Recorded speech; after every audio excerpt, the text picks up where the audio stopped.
تتجاوز عمليات التبادل التجاري بين الطرفين 105 مليار دولار سنويا. وفي المقابل يتعرض المسلمون في الهند، لا سيما المسلمون في ولاية آسام وإقليم جامو وكشمير، للعنف والتنكيل والقتل الممنهج واستخدام ممارسات الاضطهاد والتضييق عليهم في حقوقهم وحرياتهم وممارسة شعائرهم الدينية. بدأ تهجير المسلمين من آسام منذ وصول حزب باراتيا جاناتا الحاقد إلى حكم الولاية في عام 2016، حيث تم تهجير أكثر من 20,000 مسلم.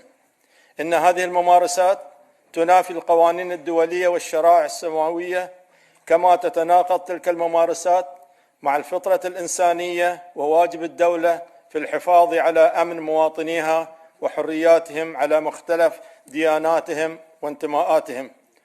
نعبر عن استيائنا وقلقنا كمسلمين من كافة أرجاء العالم لما يتعرض له المسلمون بالهند من اضطهاد وظلم غير مبرر، كما نعبر عن رغبتنا الجازمة في أن يتم احترام الإسلام والمسلمين من خلال حفظ حقوق أكثر من 150 مليون مواطن هندي مسلم في الهند.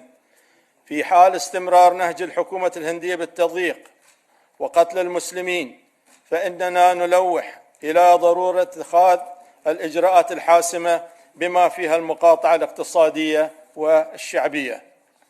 وقد حاولنا مرارا أن نلتقي بالسفير الهندي بمملكة البحرين لإيصال كلمتنا عن طريقه إلى حكومته، ولكن كان يتهرب بأعذار واهية.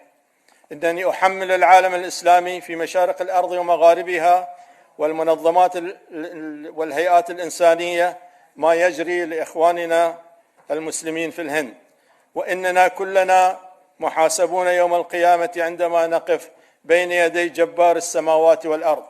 لكم الله يا مسلم الهند، لكم الله يا مسلم الهند، لكم الله يا مسلم الهند.